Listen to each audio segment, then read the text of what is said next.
Welcome to the Old Time Radio Westerns. I'm your host, Andrew Rhynes, and I'm excited to bring you another episode absolutely free. This episode is one of many released every month, totaling over 80 episodes so far. Each one is meticulously digitally restored and stored in the cloud for your convenience, a process that incurs costs. To help cover these expenses, you might hear some advertisements throughout the episode. While we do retain the original commercials for historical authenticity, you may also encounter modern ads, which help keep the lights on. If you prefer an ad-free experience, we offer a couple options. You can listen to the episodes on YouTube. You can also support us by becoming a patron on our Patreon page. For more information, go to otrwesterns.com/donate. Again, otrwesterns.com/donate. I do want to emphasize that we are committed to providing this content to you for free, but also we have to be transparent about the financial realities to bringing this to you. Now, let's get into this episode.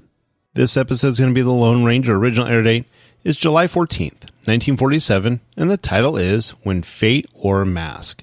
Thanks for listening, and I hope you enjoy.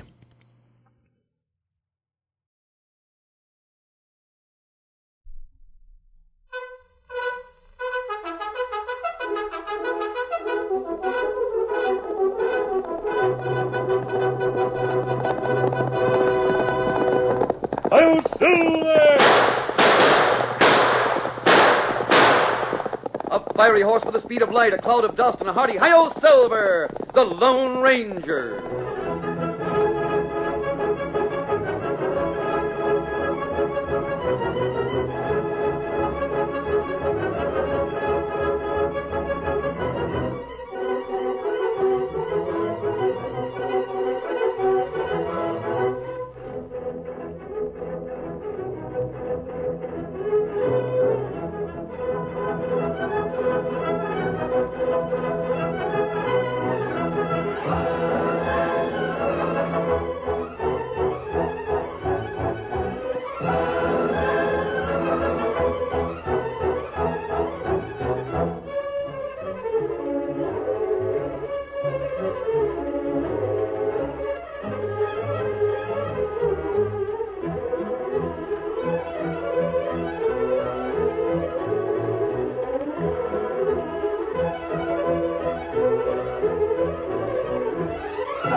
With his faithful Indian companion Tonto, the daring and resourceful masked rider of the plains led the fight for law and order in the early western United States. Nowhere in the pages of history can one find a greater champion of justice. Return with us now to those thrilling days of yesteryear. From out of the past come the thundering hoofbeats of the great horse Silver. The Lone Ranger rides again. Come on, Silver! Let's go, big fellow! Hi-yo, Silver! Hi!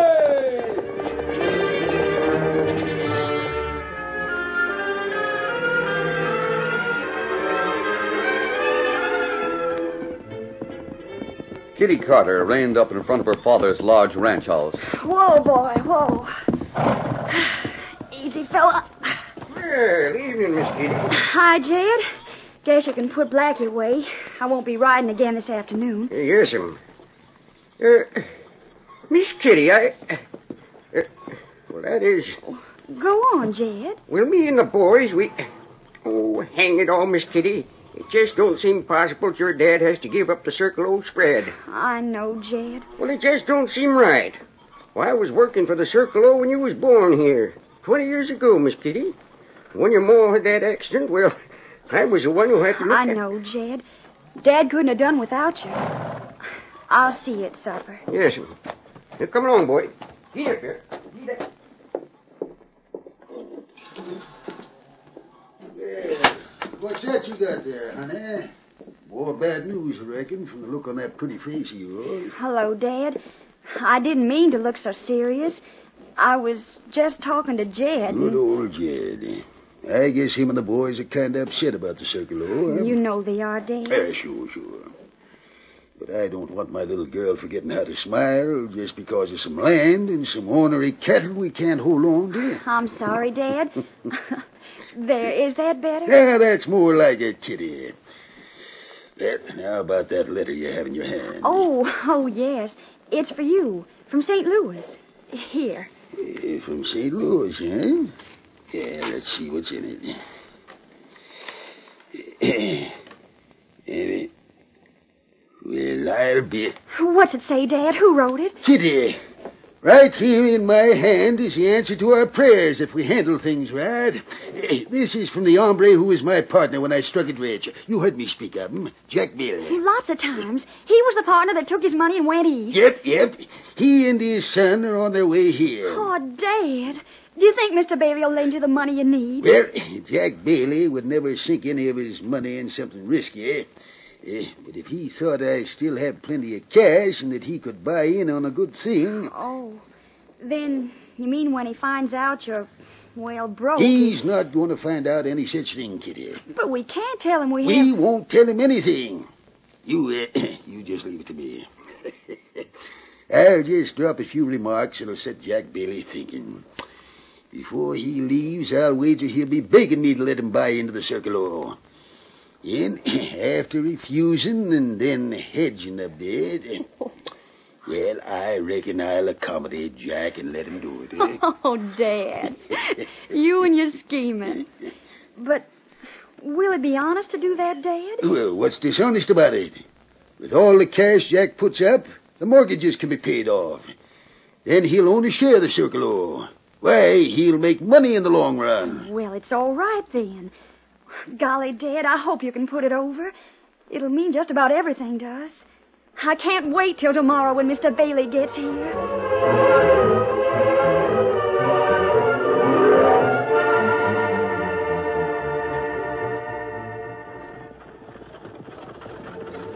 The following morning, the stagecoach from the east was approaching the little town of Silver Rock.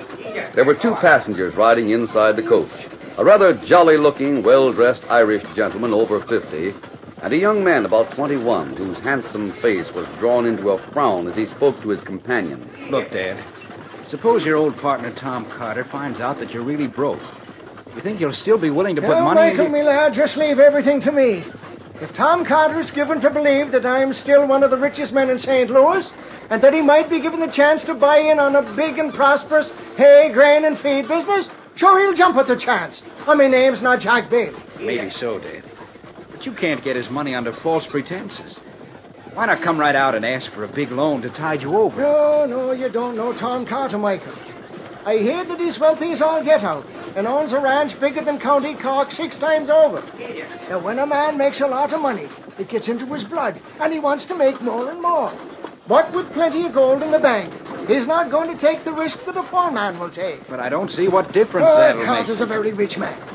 If by dropping a few hints here and there, mind you, he gets the idea that he can get in on a sure thing, in which I'm already making plenty, as he'll think, then he'll come to me begging to accept his gold for a share in me business. Now, you wait and see, Michael. We'll soon be there, Dad, and we'll see how things work out. I'm anxious to meet that ex-partner of yours and his daughter. It's going to be quite an experience, whatever happens. Eat up, get along.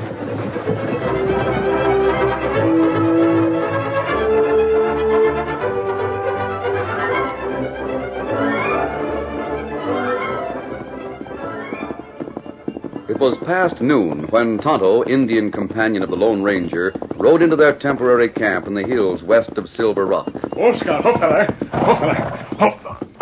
Well, Tonto, I didn't expect you back from Silver Rock so soon. Tai Kimasabi. Me there when stage come in. Me hear two men talk. And talk not good. Oh, tell me about it, Tonto. Well, me at hitch rack, putting supplies in saddlebags. Man and horse ride up, dismount. Other man come from up street. Them not see me standing beside Scout. Them talk.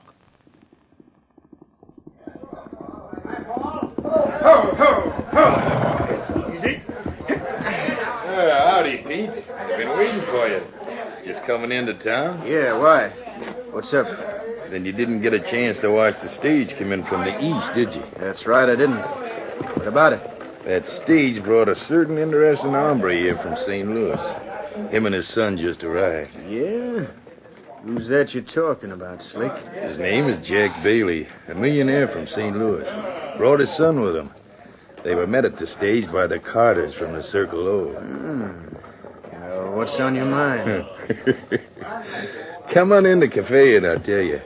I think you'll be interested. All right. I know you never plan anything that doesn't bring in gold one way or another, Slick. I could sure use some extra cash right now, too. Let's go. Then the two men go into cafe. Me follow, but not able to hear more, Kemosabe. Then me come back to camp. Me not think what them planning is right. I agree with you on that, Tonto. Whatever it is Slick has in mind, it has to do with the millionaire from St. Louis, Jack Bailey. Ah. Men talk about Carters from Circle O, too. Yes. Tom Carter is thought to be very wealthy. But I happen to know he's having financial difficulties right at this time. He might lose everything he owns, including the Circle O spread. Oh, maybe that why rich man come from St. Louis. Tom Carter must have sent for him. I understand Carter and Bailey started out as partners years ago. Oh. And what do you think two men in town plan to do? We'll ride to the rock and see what we can find out. Here, Silver. Easy, big fella. Easy. On, Silver. Come up, Scout.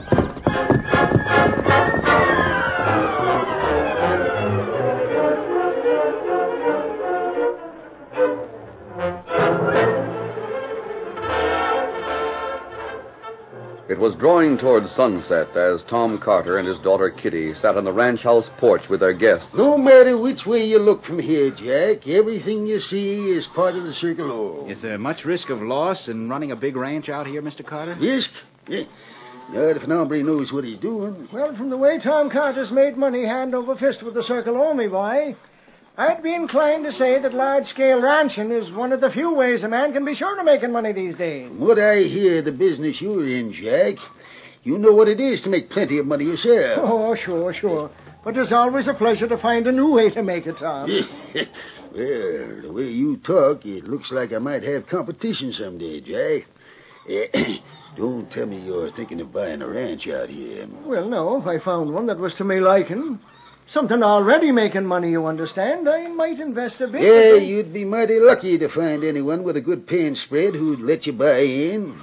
You know, in my opinion, a man would be a fool to give up part of something he'd worked hard to build up. Now take the Circle O, for instance. Why, do you know this spread here? Please, Dad, talk about something else. I'm sure Michael and his father are tired of hearing about the Circle O. Oh, 'tis easy to see that you don't know old Jack Bailey too well, Miss Kitty.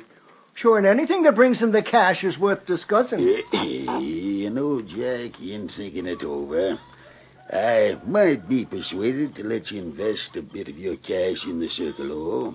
For old time's sake, mind you. Sure, and that's big-hearted that you are, Tom Carter. But before we get to that point, let me tell you about the money-making business I'm in the East. Look, Dad, before you two go any further with your business discussion, will you pardon Kitty and me? Why, sure, son, that we will. Where are you two fixing to go? I promised Michael we'd ride to the hills to watch the sunset, Dad. We won't be long. See you later. Yeah. Back soon. All right. No, Tom, where were we? Oh, yes. Now, I want to tell you what a fine investment a man can make in the hay, feed, and grain business.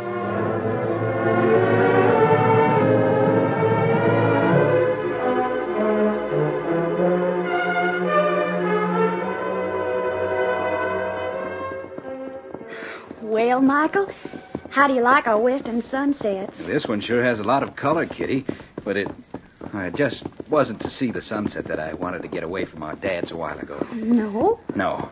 Ho there, ho. Whoa, fella. Ready to turn back, Michael? Not yet, Kitty. Not before we've had a chance to talk together. You see, Kitty, I think there's some water. Oh. Kitty, are you hurt? No, but that was close. Dismount quick, Michael. You mean you think that shot was deliberate? Yes, I do. Seemed like a warning shot, but came too close for comfort. Well, if anyone thinks he's going to try to hold us No, Michael, up... don't try anything. Well, I'm not too good a shot, but I can at least try. Why, the dirty... Stop that shooting there, young fella, and reach, both of you. That voice came from behind that big boulder on the hillside ahead. We better do as he says, Michael. Hurry up, reach. The next shot will find its mark. Yeah.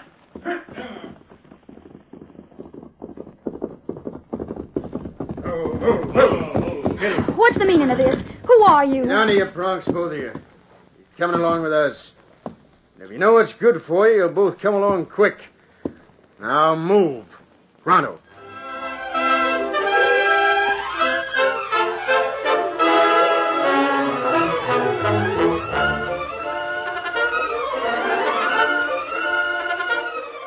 The curtain falls on the first act of our Lone Ranger story. Before the next exciting scenes, please permit us to pause for just a few moments.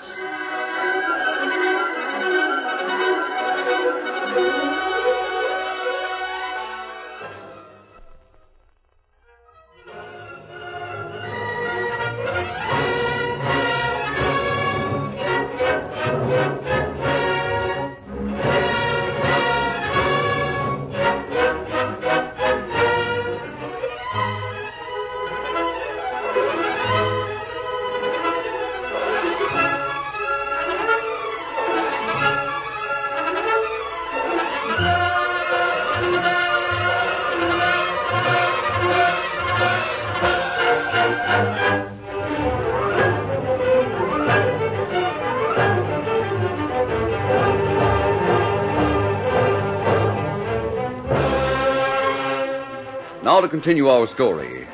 Kitty Carter and Michael Bailey were forced to ride with the two outlaws.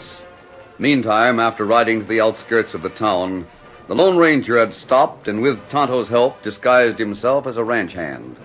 Then the two men entered Silver Rock to find out what they could about Slick and Pete. Discreet inquiries brought out the fact that the two men were strangers in town. Later in the cafe, Tonto saw Slick alone at one of the tables playing solitaire and pointed him out to the Lone Ranger. It was after sundown when Pete joined Slick, and together they went to their room at the local hotel. Now what, Slick? Wait a minute, Pete. I figured I'd take a look out of the window. I found out some tall hombre and an Indian were asking about us in town. And they hung around watching me this afternoon. You think they were wise to what we were doing? I don't know. But they're sure trying to find out. I expect them to follow us over here and to snoop around, trying to hear what we say. I'll go out and look around in case... Now, wait. In a couple of minutes, we'll talk loud enough so that if they are listening, what we say will send them into a trap so we can get rid of them. It's a good idea. Hey, where did you take the two you picked up? To the old shack up in the canyon, like you told us to. Good. We'll talk about how we're going to get the ransom money from Carter and Bailey later.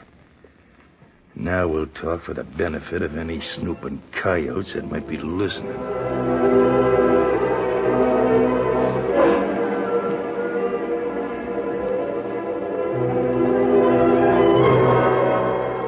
Meantime, the Lone Ranger and Tonto had followed Slick and Pete to the hotel and soon were crouched under one of the partially opened windows listening. We're not able to hear them talk, Kimasabi. I know. Perhaps they didn't... You did a good job. Did you take them to that deserted mine shaft in the canyon like I told you to? Sure did, Slick. No one will find them there. Yeah, this time tomorrow will be a long way from here with plenty of money in our saddlebags. I better get back out there. Red's guarding them alone. We don't want any slip-up now. Don't worry, there won't be. Here, come on. We'll go back to the cafe and have a couple of drinks. And later we'll go out there together. Right. Otto, those men are holding two people captive out in the old mine shaft. You think maybe it's Carter, Bailey? Could be. Perhaps their son and daughter. What we do, get sheriff? No, not yet. We can do more for them alone right now. Come on, we'll go out there. I'll put my mask back on. There. Easy, big fella. Come on, Silver. Get him up, Scout.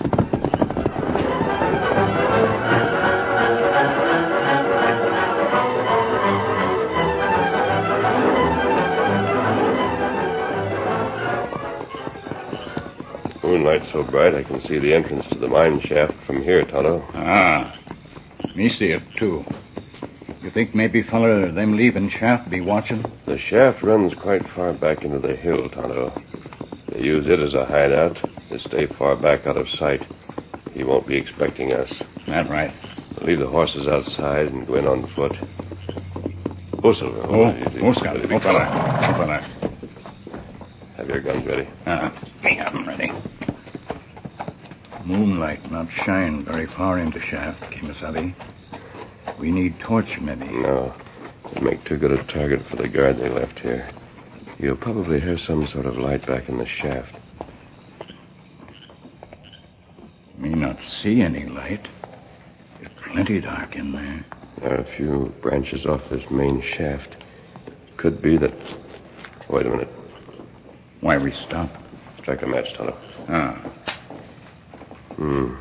Look, Tonto. The floor of this shaft is covered with silt. Except for our footsteps, it hasn't been disturbed for some time. That right. There's no sign to show men go into shaft today. There might be another entrance, but What we do now? Follow me, Tonto. We'll find out where those prisoners are, and I don't think it'll take us very long.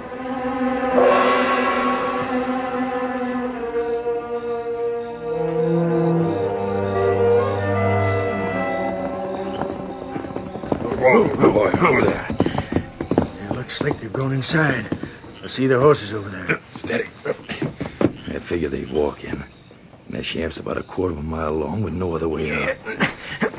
Better work fast. I brought the blasting powder and the fuse. Oh, here it is. There's a cleft in the rock just inside the entrance. I'll plant the powder in that, then run the fuse a safe distance out so we can light it and run back. Come on. Yeah. You sure there's no other way out? Yeah. I used to work for the company that opened that mine. The blast will close that entrance with solid rock. And those two snooping hombres will be out of our way for good. Working hastily and cautiously, Slick and Pete planted the blasting powder and set the fuse. Then, lighting the fuse, the two men ran to cover behind a nearby large boulder. Hurry, it'll blow any second, Pete.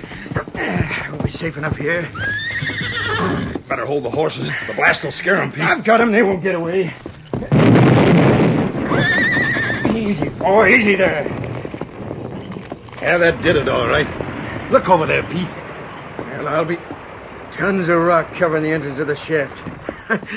Them two are done for. Sure. And they won't need that nice-looking pinto and that white stallion, so we'll just... Whoa! Whoa there! The horses are running away. Oh, you Slick. The blast scared them. We could use good horses like those. On our way back, we'll track them down. Sure, they won't run far. I noticed them in town today. Those are mighty valuable horses, Slick. Yeah, that's right. They sure are. Well, let's get going back to the shack. We have a lot of planning to do before we get money from Carter and Bailey. Steady, boy. Easy. Let's go, then. Get up, fella.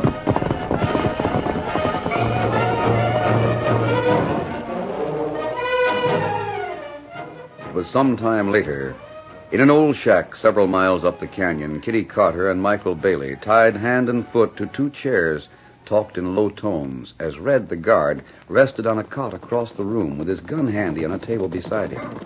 Well, there comes Slick and Pete now. Well. Bailey selling the Carter girl. Hey, good work, boys. When my father and his men catch up with you, it won't be so good, mister. What took you so long getting here? We had a little job to do. Getting rid of a couple of snooping hombres. Now you better start figuring how to get the ransom money from Carter and Bailey, Slick. Yeah, that's right. First, you'll have these two write notes to their father. We're not writing any notes. Wouldn't do any good anyway. We won't write to them. Oh, yes, you will. At least the girl will. Pete, you and Red give that young coyote a rough going over until she agrees. No, don't touch him. He's tied up. Go ahead, boys. Knock him around a bit. Sure. Come on, Red. See how much he can take. Reach, all of you. What The masked hombre. If he didn't have that mask, I'd say he was the same hombre who was hanging around a cafe with the Indian. But he can't be. Both of them are We dead. didn't fall for your trap back at the mine shaft, Slick. We waited outside in hiding until after the blast, then followed you here. They've fooled us. Get him down. Look out! Oh, my leg. Now, if either of you others want to try that... No, not me. Drop your guns in. I'll release you two. Then we'll tie up these killers. Thanks. Can't understand why a masked Doesn't man... matter. My Indian friend has gone for the sheriff and will stop by the Circle O for your fathers. There you are. Thanks. Now, help me tie these men, and we'll wait until the others get here.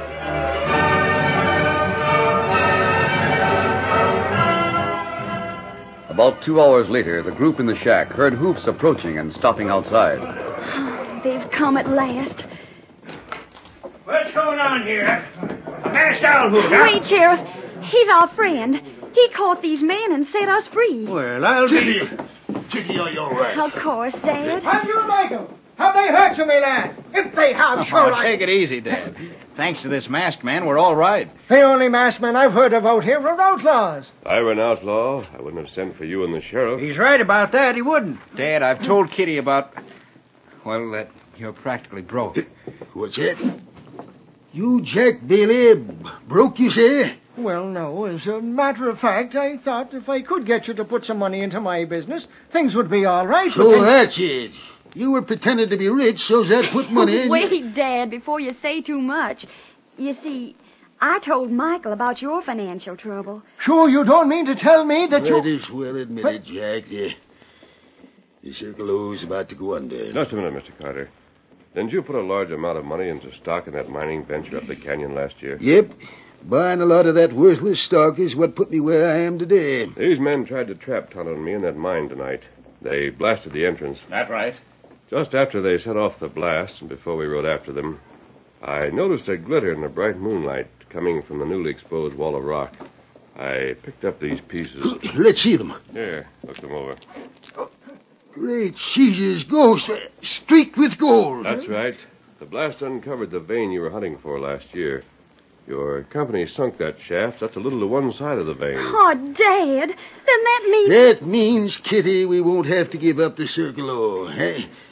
And it means Jack Bailey is going to be my partner again, too. Sure, no, I don't know what to say about that, Tom. While you're all talking, I'll get these crooks back to town. Get them moving, man.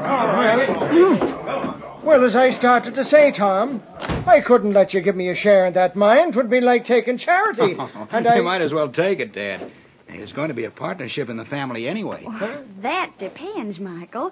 But I think there is a good chance of it. You mean that you and Kitty Carter are going to be... That's right. What? I won't take no for an answer. And neither will I. Well, Mr. Bailey, it looks as though my dad and your son are going to get their own way. Shall we give in? Sure, and why not? After all, it seems like fate has brought all this about. In this case, I'd say fate wore a mask. Say, no. Who was that masked man that did all this for us anyway? I don't know. But I do know that outside of Michael, he's the handsomest, nicest man I've ever met. Now, see here. I found out who he is, and it's too much to have you compare me to the Lone Ranger. Oh, Michael, the Lone Ranger. If I'd known that, you'd never have had a chance. And now he's gone. Sure, and it's a good thing you said that with a twinkle in your eye, Kitty. For from what I've heard, you wouldn't have a chance with the Lone Ranger, now or ever.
The story you have just heard is a copyrighted feature of the Lone Ranger Incorporated.